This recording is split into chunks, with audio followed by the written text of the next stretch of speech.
Olá a todos, bem-vindos então a este vídeo sobre a amostragem. Portanto, iremos falar de alguns pontos principais sobre a amostragem e, no final deste vídeo irei mostrar algumas fórmulas que são bastante úteis para calcular algumas dimensões da amostra da amostragem mais fácil, que é a amostragem simples.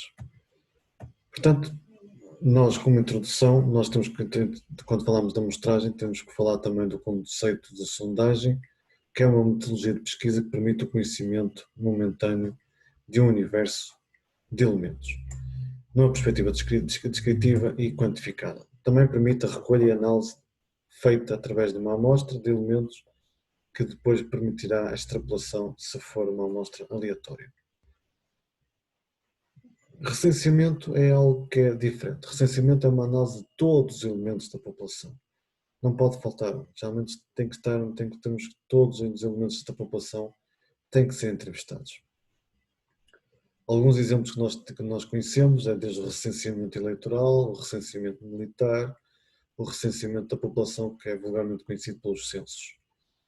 Qual é a vantagem da sondagem? Como vocês podem ver, a sondagem acaba por ser então uma amostra. Portanto, acaba por ser uma amostra com base nessa população, que tem sempre um custo menor, num tempo de recolha mais rápido, pode ter informação mais detalhada, porque pode incluir elementos que não estejam nos recenseamentos. Mas tem um senão, que é, depois da extrapolação dos resultados, só faz sentido se a nossa amostra for aleatória e representativa. A credibilidade de uma sondagem permite então que as conclusões a partir da amostra tenham validade. O recenseamento deve ser utilizado sempre que a população é pequena ou facilmente acessível. Aqui neste caso então deixa de ser necessária a amostra e portanto nós teremos os resultados da população diretamente, que na maior parte dos casos não é possível. A validade de uma sondagem pode ser obtida através de técnicas específicas baseadas na teoria estatística e na teoria da amostragem. Em termos de desvantagens, há sempre as respostas incompletas, há sempre as não respostas e há a influência e o impacto de vários tipos de fontes de erro na qualidade dos resultados obtidos. Eu encontrei este diagrama num livro sobre as fontes de erro, que diz então que o erro total pode ser dividido em duas partes: o erro motivados pela amostragem, o erro não motivado pela amostragem. No primeiro caso, teremos então a variabilidade amostral, que depende então dos estimadores, depende então da técnica de amostragem que for utilizada e também depende do enviesamento da amostra. O enviesamento da amostra quer dizer então que é os problemas, de outra maneira, os problemas que podem estar associados a uma amostra, que irão levar não ao resultado verdadeiro, mas a um resultado que é igual ao verdadeiro mais um viés, mais um determinado erro. Desde a cobertura, se nós conseguimos cobrir o país inteiro ou se foi somente uma cobertura parcial. Por exemplo, as respostas do Grande Porto podem ser diferentes das respostas da Grande Lisboa. As não respostas, a técnica da amostragem aparece nos dois sítios, como é óbvio, porque podemos ter também amostragens aleatórias e amostragens não aleatórias. O próprio estimador, a utilização de estimadores, podem ser estimadores mais enviesados ou menos enviesados. Do outro lado, erros não motivados pela amostragem podem ser erros relacionados com a recolha de dados, desde o entrevistador ao entrevistado, ao tipo de questionário que foi feito, o erro na preparação, no tratamento de dados, o erro pode existir na codificação das bases de dados, na introdução dos dados, nem depois propriamente na análise estatística. Finalmente, ainda podemos ter outros erros que não estejam nestas categorias quantificados. Eu aqui faço uma breve descrição do que é que nós podemos falar em termos de cobertura. Nada de muito especial, nada de muito relevante ou muito difícil de perceber. No caso do questionário, é importante a sua consistência com os seus conhecimentos e daí ser muito importante a validade e a fiabilidade de um questionário estar garantida. Os outros erros, só para exemplos, desde erros mais ligados ao estudo, má definição dos objetivos, tradução de escalas de inglês para português ou de português para inglês, ou mesmo do português do Brasil para o português europeu, e a omissão de fontes de erro, quais são as limitações que nós estamos a ter. As etapas do plano amostral consistem na definição da população-alvo, na organização da base da sondagem, que consiste na listagem dos potenciais elementos da amostra, uma listagem dos participantes, ou das instituições, ou dos serviços hospitalares, etc. Qual é a técnica da amostragem que nós vamos utilizar, se é aleatória, se não é aleatória, calcular a dimensão da amostra, ir procurar selecionar os elementos, recolher informação e finalmente a análise dos resultados. Então vamos começar com aquela amostragem que acaba por ser a mais simples e também, cujo seu nome também então diz então uma amostragem aleatória simples. Aleatória no sentido que todos os indivíduos da população têm a mesma probabilidade de serem sorteados para o estudo. E daí a importância da listagem. Se eu não tiver uma listagem completa de todos os indivíduos, então eu primeiro não terei uma amostra aleatória, poderei não ter uma amostra aleatória, porque não estão todos os indivíduos listados, e quer dizer que há uns que têm mais probabilidade de pertencer ao estudo do que outros. Portanto, obter a listagem acaba por ser a primeira parte, e depois com o gerador de números aleatórios faz-se a seleção dos participantes. A desvantagem, como vocês podem ver, está relacionada com a listagem dos elementos do universo. É um processo difícil, exaustivo, que pode demorar muito tempo e poderemos nunca chegar a ter uma lista completa. Representatividade. Como eu tinha dito, há duas grandes características que uma amostra aleatória deve ter. Deve ser aleatória, todos os indivíduos têm a maior probabilidade de ser sorteados, e também deve ser representativa. Se 30% da população tiver uma característica X, então é pouco provável que uma amostra retirada tenha um valor próximo dos 30%, a não ser que a gente utilize uma amostragem do género por cotas, como nós depois iremos ver. Numa amostragem aleatória pode ser difícil este valor aparecer na nossa amostra. Vantagens: se a população do estudo for pequena e se existirem listas dos elementos da população, se a dispersão geográfica dos elementos não for um problema, então uma amostragem aleatória simples consegue ser bastante, podemos utilizar então esta técnica para obter resultados. Podemos utilizar um número de uma tabela de números aleatórios, ou então hoje em dia qualquer software de estatística tem um gerador de números aleatórios, um pseudo-gerador de números aleatórios, e portanto é fácil obter uma listagem da ordem que deve ser sorteada os indivíduos. A outra técnica da amostragem aleatória que aparece muitas vezes é então a sistemática. A sistemática acaba por dizer então que quer dizer que eu seleciono aleatoriamente elementos dos primeiros sujeitos da população e a partir daí será sempre de capa em capa o valor. Portanto, de certa maneira, eu sorteio um ponto de partida J, um valor qualquer de J, e depois de capa em capa sujeitos eu vou pedir para participar no meu estudo, e é por isso que se chama uma amostragem aleatória sistemática.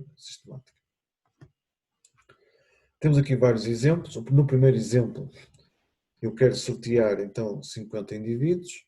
O primeiro ponto, o ponto de partida J foi o 10 e o meu passo será de 73 em 73.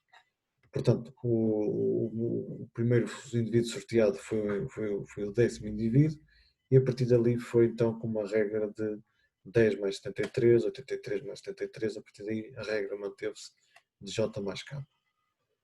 O segundo exemplo, B, é o caso em que, de facto, o ponto de partida é igual nos dois casos, portanto 91 e 91, e a partir daí eu aplico aquela regra de 91 em 91 sujeitos, recolho a amostra.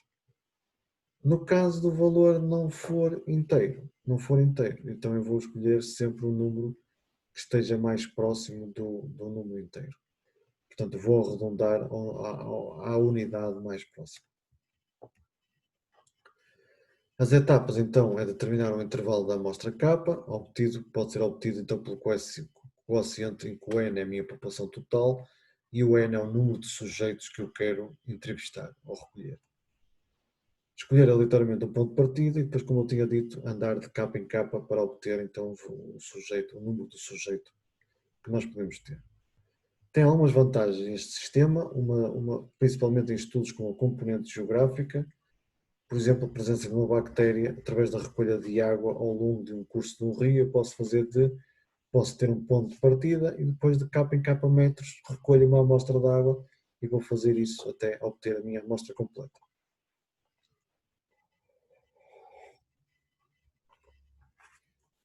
Outros exemplos têm a ver então com entrevistas em centros comerciais ou em estação de comboio, entrevistas onde passa um grande volume de gente e, portanto, de certa maneira eu consigo ter uma amostra aleatória pelo volume de gente que passa e representativa porque vai sendo selecionados aleatoriamente capa em capa sujeitos. Desvantagem. A desvantagem acaba por ser de que posso não ter uma amostra representativa, como por exemplo o exemplo que está ali dito, se eu retirar uma amostra sempre às 14 horas, poderá não ser representativa da população que passa, por exemplo, numa estação de comboios. A outra amostragem aleatória que aparece muitas vezes é estratificada, quando eu quero então partir a minha população em grupos ou estratos. Daí vem o nome estratificado. Eu quero dividir a minha população, por exemplo, em L estratos. E dentro de cada extrato, então, é retirada uma amostra aleatória de N elementos por cada um daqueles métodos de amostragem anteriores. Ou seja, eu consigo fazer uma amostragem estratificada, vou estratificar, por exemplo, por idades, ou por região, ou por variáveis socioeconómicas, e depois, a partir daí, depois de definir os extratos, fico num problema de amostragem aleatória simples ou sistemática. Os extratos não precisam ter todos o mesmo tamanho, eu posso ter extratos com tamanhos diferentes, portanto não faz parte não é obrigatório que todos os extratos tenham a mesma dimensão. É óbvio que, do ponto de vista depois da análise dos resultados, já não é a mesma coisa ter extratos com N igual a 150 e ter um extrato com N igual a 5. Portanto, aí estaremos naqueles problemas de desenhos desequilibrados e quando não temos a mesma dimensão da amostra, e depois aí vamos ter problemas com os métodos estatísticos que nós iremos utilizar. As etapas serão as seguintes: definir os extratos pode ser definidos os extratos através de um estudo piloto ou de estudos anteriores ou com base numa opinião subjetiva. As variáveis geográficas, demográficas, socioeconómicas ou outras variáveis geralmente são aquelas que são utilizadas para formar os extratos e depois organiza-se listagens dentro de cada um dos extratos. Finalmente, seleciona-se os elementos através de um daqueles processos anteriores. Novamente, a desvantagem, a representatividade pode estar comprometida se a listagem da população for obtida novamente à custa de um valor periódico. As vantagens de utilizar um estudo piloto anterior podem então fornecer, primeiro, o número de extratos a formar e depois também qual é a dimensão da amostra esperada dentro de cada um dos extratos. E, portanto, cada extrato, os elementos que pertencem a cada um dos extratos deve ser o mais homogéneo possível. Quais são as desvantagens? A desvantagem é muitas vezes não ser possível encontrar um número de extratos ótimo e também a determinação do número de sujeitos obtidos em cada um desses extratos. Uma outra desvantagem, uma outra dificuldade é obter as listagens de cada um dos extratos, que pode ser então muito difícil isso acontecer. Aqui não é um exemplo muito simples, eu tenho 4 extratos e cada extrato tem dimensões diferentes, como nós podemos ver lá. Finalmente, aparece uma amostragem que é muito popular atualmente, que vem responder a uma das dificuldades anteriores. Quer o método de amostragem simples, sistemática ou estratificada, uma das primeiras dificuldades é obter a listagem de toda a gente, de todos os indivíduos, portanto obter, de certa maneira, a unidade experimental que vai ser analisada.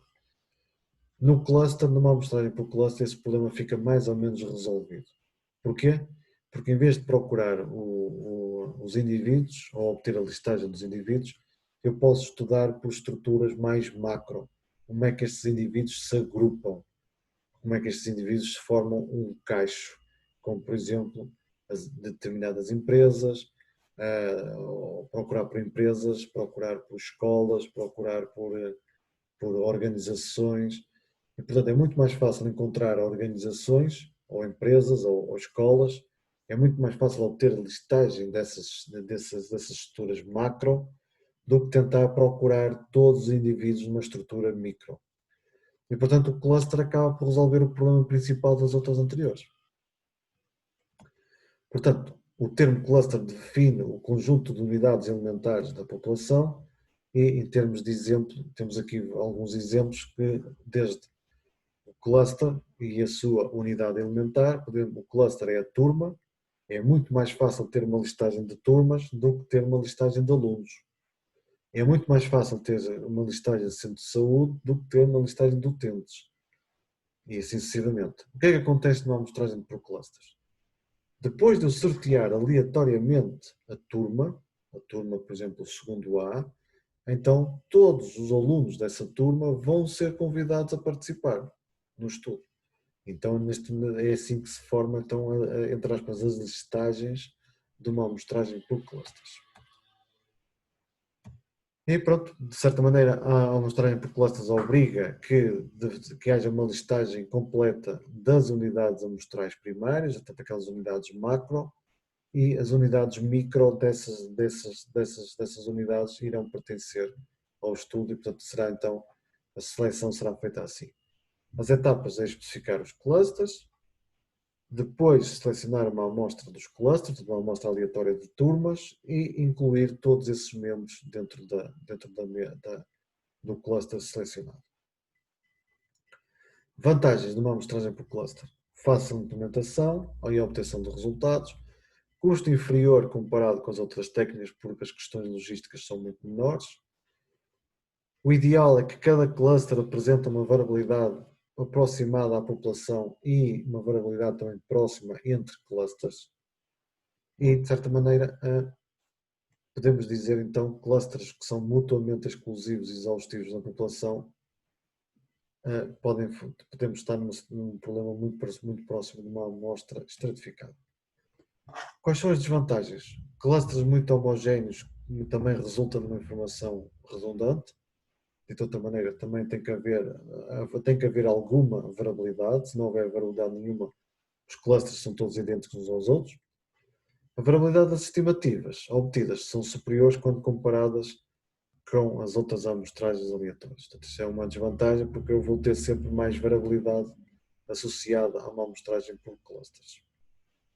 Finalmente, também é verdade que a representatividade da amostra pode não ser conseguida tendo em conta que eu seleciono todos os indivíduos de uma turma e esses indivíduos de uma turma poderão não ser representativos da população.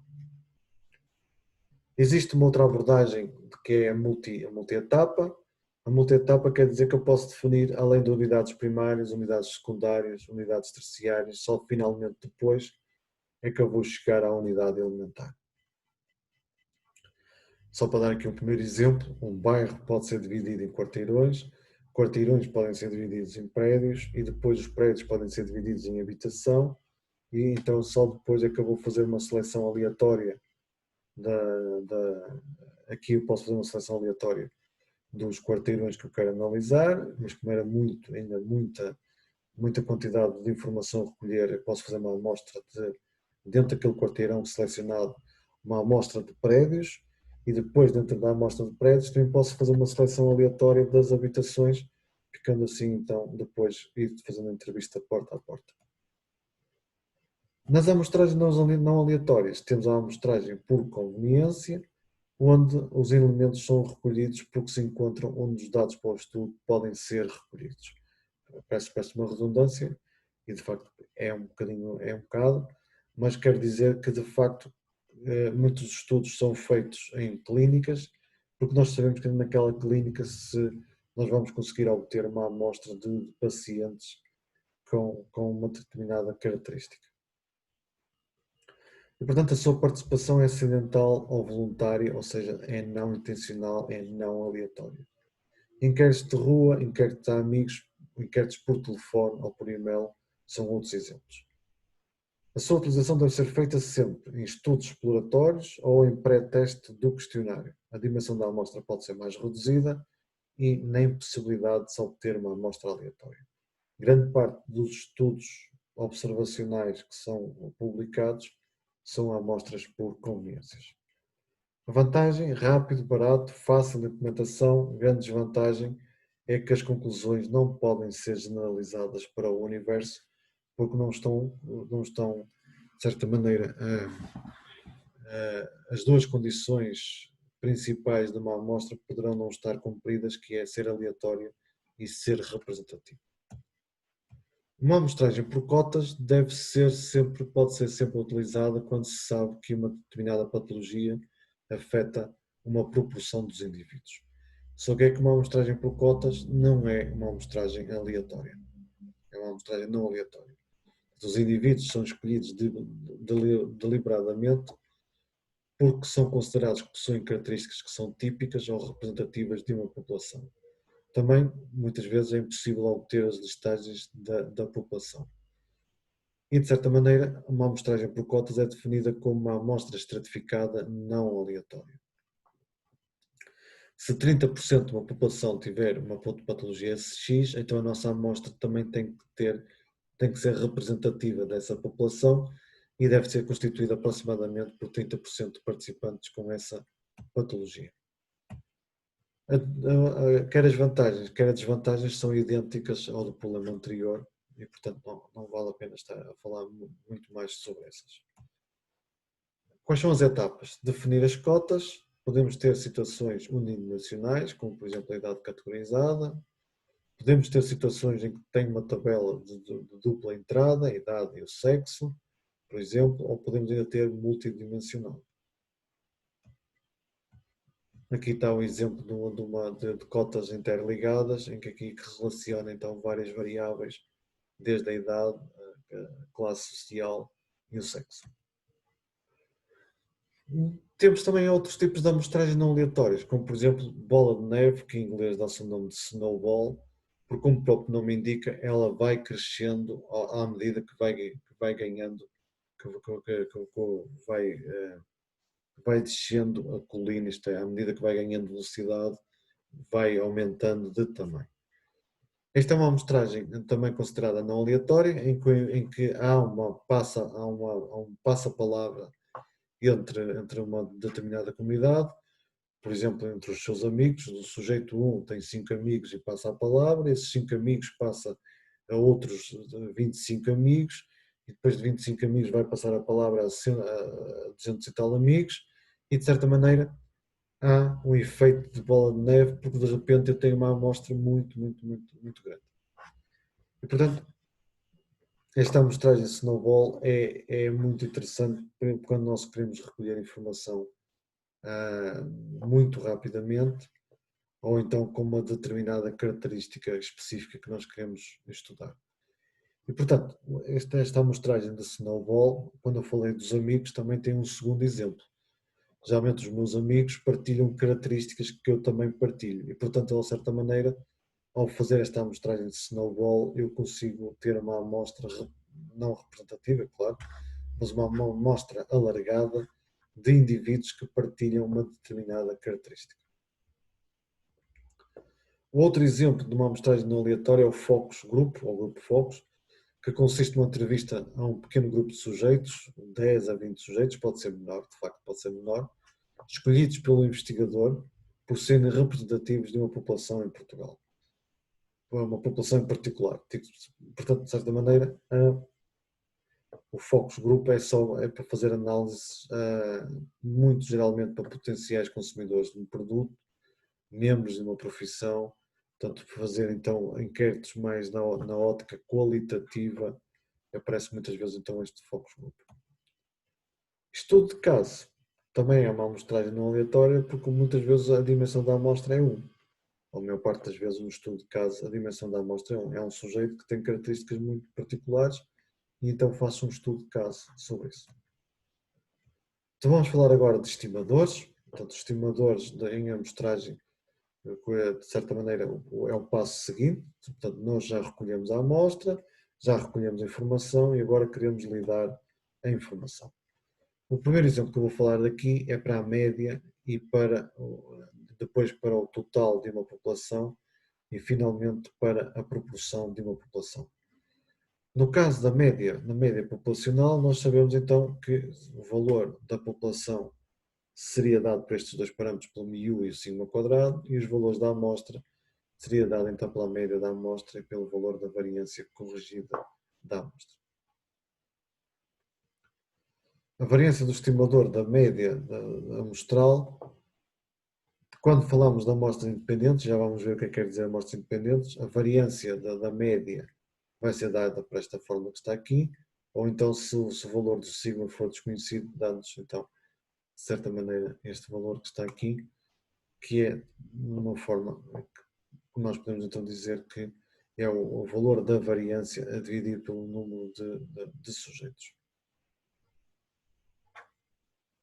No caso de amostras não independentes, então aparece algo que quem está muito habituado a fazer, que quem não está habituado a falar de populações finitas, ou seja, cujo seu número não é infinito, é um número muito, muito mais baixo, então nós temos de ter cuidado que nós temos que impor a tal correção de populações finitas. Este n, esta parte que está aqui entre parênteses, portanto n grande menos o n, portanto o n grande é o valor da população, é o meu n da população, e o meu n pequeno é o valor recolhido dessa população.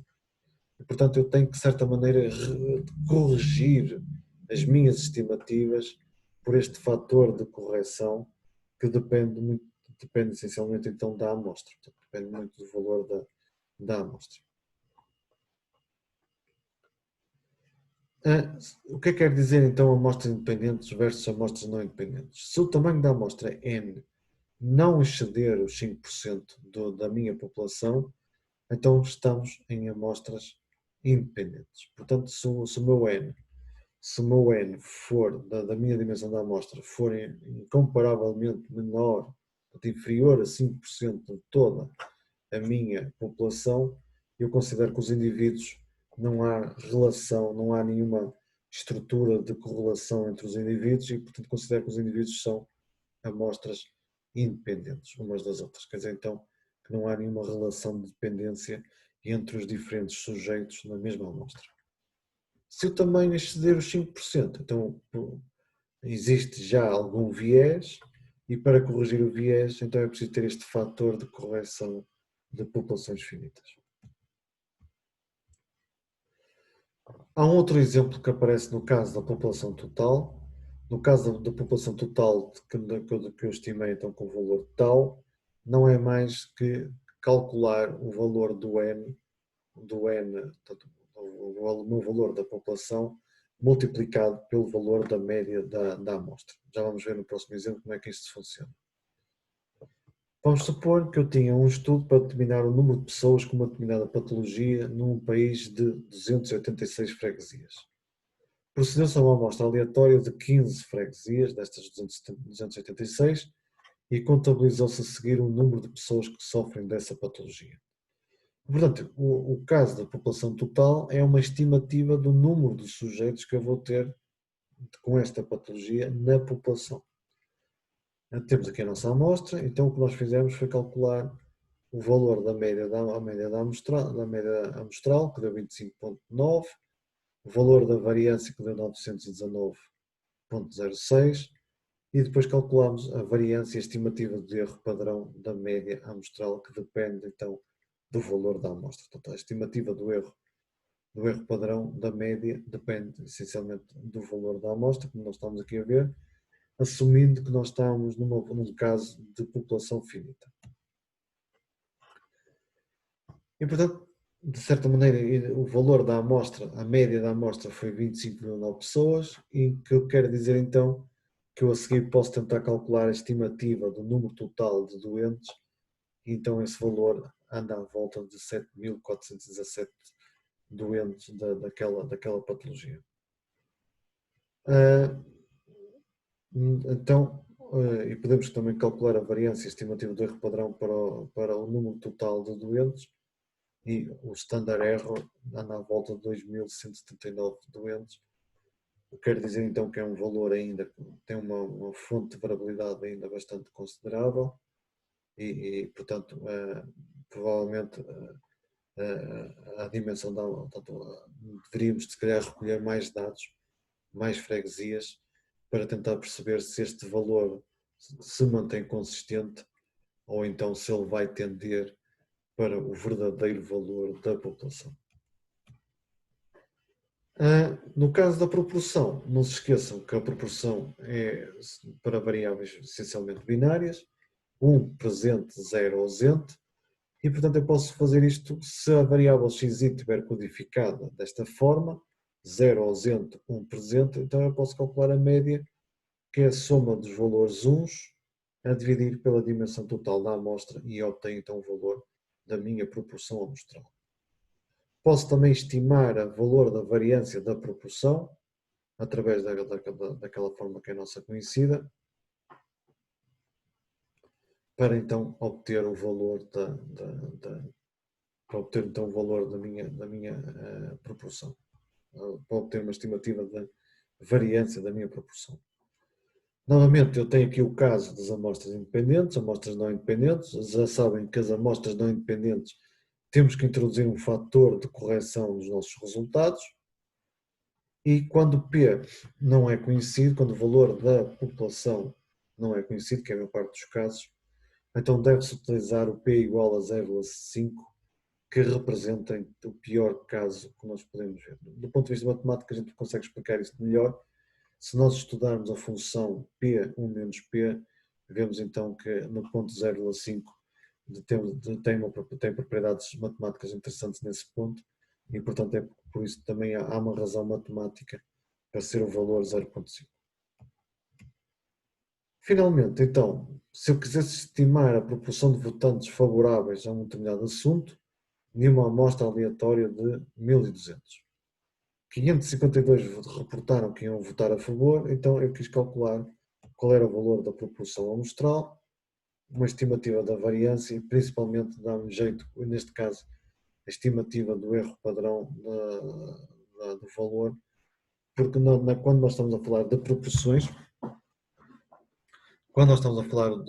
nós vamos falar de um critério então que eu depois vou apresentar a seguir, que é o valor do erro amostral. Qual é o valor do erro amostral que está associado? E este erro amostral está muito próximo do valor do standard error. Então, está muito próximo do valor do standard error. E, portanto, para calcular a dimensão da amostra ótima, o cálculo geralmente quando é para amostragens é ligeiramente diferente do cálculo quando nós temos populações infinitas, no sentido que muitas vezes ou vamos pelo intervalo de confiança ou vamos então, muitas vezes até vamos pelo intervalo de confiança fazer o cálculo da dimensão da amostra.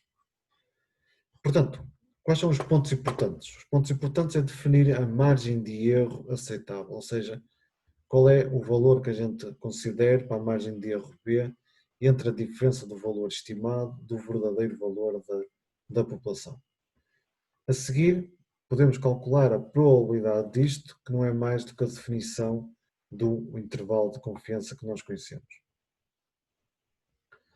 Finalmente, podemos utilizar isto, geralmente conduz a uma equação, e podemos resolver esta equação em ordem a n para então conseguirmos obter o valor da fórmula geral para o cálculo da dimensão da amostra que nós queremos.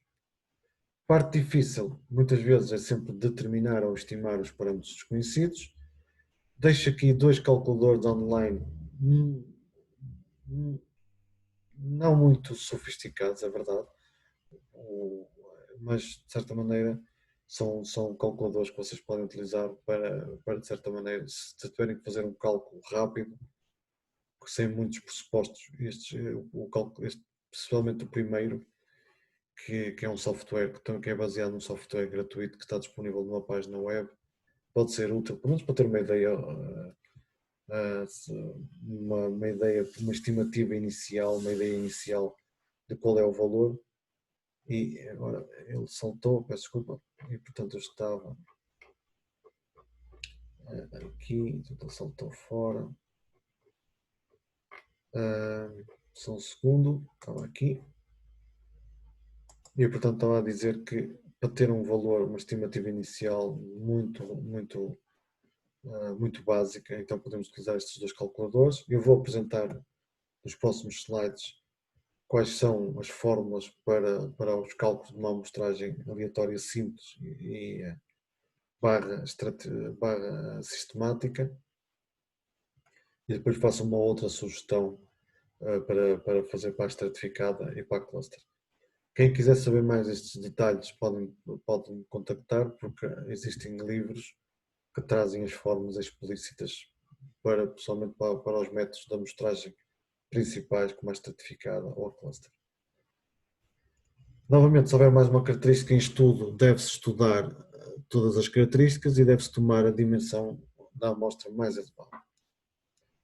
Temos sempre que avaliar o valor encontrado, o valor ótimo versus o valor realista. O valor ótimo pode ser umas centenas ou milhares de sujeitos, o valor realista pode ser umas dezenas ou algumas centenas. É preciso explicar bem quais são as consequências disso, dessa nossa abordagem. No caso de termos uma amostragem aleatória simples, estas são as fórmulas para as populações finitas e para as populações infinitas. O caso da população infinita é uma fórmula que aparece tradicionalmente na maior parte dos livros. No caso de ser obrigado, se nós estamos interessados não na média, mas no total da população, a fórmula é ligeiramente diferente. Chamo aqui a atenção aqui, que aqui em vez deste n passa a ser 1 sobre n, e de certa maneira aqui também sofre uma pequena modificação em relação ao anterior. Portanto, estas fórmulas podem-se derivar, não são assim muito complicadas de derivar. Eu aqui não apresento a derivação de nenhuma delas porque, de certa maneira, não era o meu objetivo aqui neste PowerPoint. O valor Z traduz então o valor da distribuição normal correspondente ao grau de confiança. Eu deixei aqui numa tabelinha os 3 valores mais representativos, se vocês depois quiserem utilizar aqui estas fórmulas. Como vocês podem estar aqui a olhar, neste cálculo da dimensão da amostra não entra a potência diretamente, não entra o parâmetro da potência diretamente.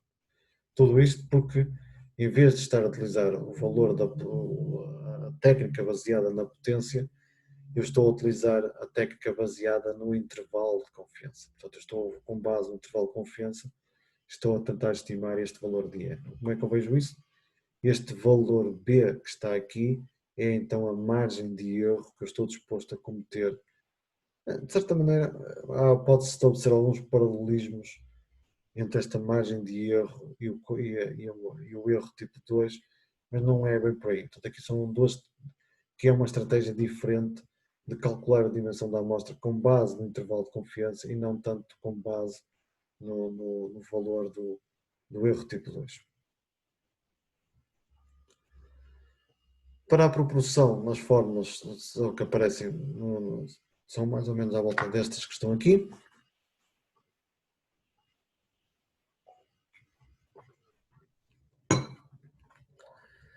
E então, o B, neste caso das proporções, representa o erro amostral que nós queremos então cometer, enquanto o valor do alfa é o nível de significância. Se vocês já ouviram na televisão ou ouviram na rádio aquela parte final sobre as sondagens que estão relacionadas com proporção, eles geralmente dizem que os resultados foram obtidos para um intervalo de confiança de 95% e um erro amostral de 2%, por exemplo. Então esse erro amostral, como nós iremos ver, vai ser o meu valor de B. Portanto, vai ser o valor do B desta forma. Portanto, é o erro que eu estou disposto a cometer, que não é mais do que o valor do standard error que nós vimos nos slides anteriores. Então, para ver este pequeno exemplo, qual será o tamanho amostral necessário para estimar a média de uma população com uma determinada característica, portanto a média de uma variável quantitativa, não é? Com uma margem de erro de 8 sujeitos, portanto eu estou ali a definir o B igual a 8, e um intervalo de confiança de 90%, sabendo que o valor da variância associada a esta variável é de 919. E, portanto, se vocês repararem, estes valores são muito parecidos com aquele exemplo que eu vos mostrei inicialmente, onde eu chamei, em vez de sujeitos, chamei freguesias, e, portanto, este exemplo é muito parecido com esse, só mudam aqui os nomes. Quer dizer, então, que se eu, em vez de chamar sujeitos, chamasse freguesias, provavelmente era isso que eu queria fazer, era chamar freguesias, eu sei que se eu quisesse ter um intervalo de confiança de 90%, portanto um alfa 0.1, com aquele valor de variabilidade, o meu N, o meu número de freguesias a estimar, não é estimar, o meu número de freguesias a entrevistar teria que ser a volta de 35 e não as 15 freguesias como nós tínhamos inicialmente visto. Quer dizer então que aqueles valores daquela amostra que nós estávamos a recolher, como vocês podiam ver, já havia valores que variavam entre 1 até às largas dezenas, e portanto quer dizer que aquele valor da média amostral poderá estar longe do valor da média da população. Podemos fazer um exemplo deste género para calcular o total da população, embora aqui este exemplo, o total da população, na minha perspectiva, é interessante para calcular a estimativa, para ter um valor estimado do número de sujeitos da população. Para calcular a amostra, potencialmente não seria a minha primeira estratégia. Mas é possível calcular, a fórmula está lá, portanto a fórmula é perfeitamente conhecida, está bem, o seu cálculo é relativamente fácil de fazer, e então dava 44 entrevistas, mas agora a margem de erro já não é 8 sujeitos, como é óbvio, porque eu estou a falar da população total, a margem de erro era de 2.000 sujeitos. Portanto, eu teria aqui uma margem de erro de 2.000 sujeitos dessa patologia. E, portanto, o que é que eu iria fazer agora? Com este valor, 44 freguesias, iria selecionar 44 freguesias aleatoriamente, registar o número de pessoas que tinham uma determinada patologia, e então depois isto iria me permitir calcular o valor total dos indivíduos com uma margem de erro de 2.000 sujeitos. Para dar um exemplo sobre proporções, qual seria o tamanho da amostra necessário para estimar uma proporção de sujeitos com um grupo sanguíneo O numa população de 1.500 pessoas com uma margem de erro de 2% e um intervalo de confiança de 95%? Portanto, isto será tipicamente a fórmula utilizada em sondagens. Não é só isto, é como se fosse um valor bruto, ou seja, não está ajustado a outras características da população, como o género, a idade, as condições socioeconómicas. Portanto, este é um valor bruto que depois poderia ser utilizado para ser ajustado consoante essas características da população. Mas, de certa maneira, também é isto que, quando a gente ouve como eu tinha dito, quando a gente vê as características de uma sondagem, aparece sempre esta informação: qual é o intervalo de confiança, qual é o valor do erro, qual é o valor da margem de erro, etc. E, portanto, aqui, neste caso, se não me enganei nas contas, dava então 924. Claro que eu estou aqui a utilizar já uma parte com a correção para a população finita. Eu precisava de entrevistar cerca de 924 pessoas das 1.500. Parece-me um número um bocado elevado, então terei que verificar se não me enganei aqui nos cálculos. Parece um número um bocado elevado. Finalmente, então, para amostragens estratificadas, um processo assim naif consiste em calcular o valor n por uma das fórmulas anteriores e dividir o n pelo número de estratos planeados. Claro que é possível ter estratos com dimensões diferentes e também é possível calcular o número de estratos ótimo. Atualmente existem algumas fórmulas para fazer isso, fórmulas clássicas para fazer isso, mas muitas vezes o que se faz atualmente é por simulação. Por simulação nós vamos gerando cada vez matrizes de valores, de cada coluna representa então uma amostra, e que depois nós conseguimos fazer o sumário disso e, portanto, por métodos de reamostragem, nós iríamos conseguir chegar a um valor mais satisfatório do N.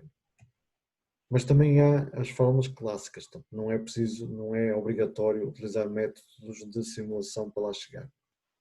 No caso da amostragem por clusters, aparece-me um valor empírico na literatura, que é o valor que é o Design Effect Factor. Portanto, este valor empiricamente dá-se um valor 1,8, embora as razões não são muito claras porque é que é 1,8.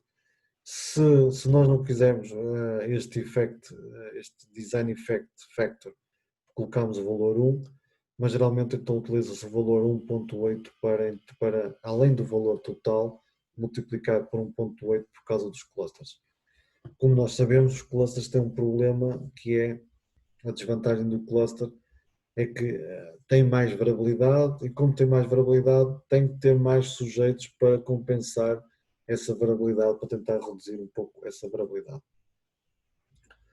É possível ter clusters de dimensões diferentes e também é possível calcular um número de clusters ótimo, aqui é mais através de simulação novamente, mas também há fórmulas que é possível de derivar e até encontrá-las em livros que mostram então como fazer isso. Não esquecer que, principalmente se nós estivermos a fazer sondagens, que há sempre uma taxa de não respostas, portanto, mesmo que seja por telefone, há muitas pessoas que não participam, que não querem participar, e portanto ao valor do N não esquecer multiplicar pelo valor da taxa de não respostas.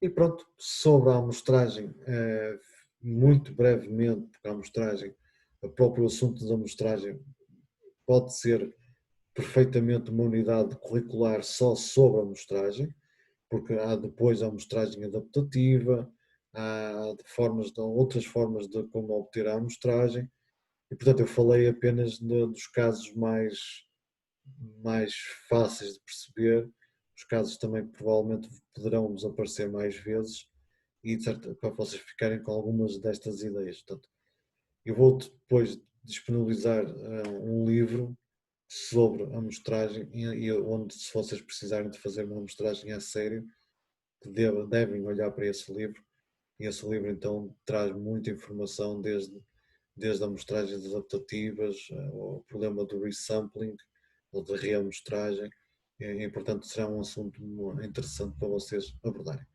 Portanto, o meu objetivo aqui foi meramente informativo, dizer quais são alguns exemplos de amostragens aleatórias, quais são os exemplos de amostragens não aleatórias, como é que nós poderíamos calcular a dimensão da amostra para alguns casos, um dos casos mais simples, obviamente, foi os casos mais simples, mas de certa maneira isto é a porta de entrada para um universo bastante grande que é a amostragem. Muito bem, se tiverem dúvidas e quiserem colocar questões podem colocar, têm também o meu e-mail e então agradeço a vossa opinião e obrigado.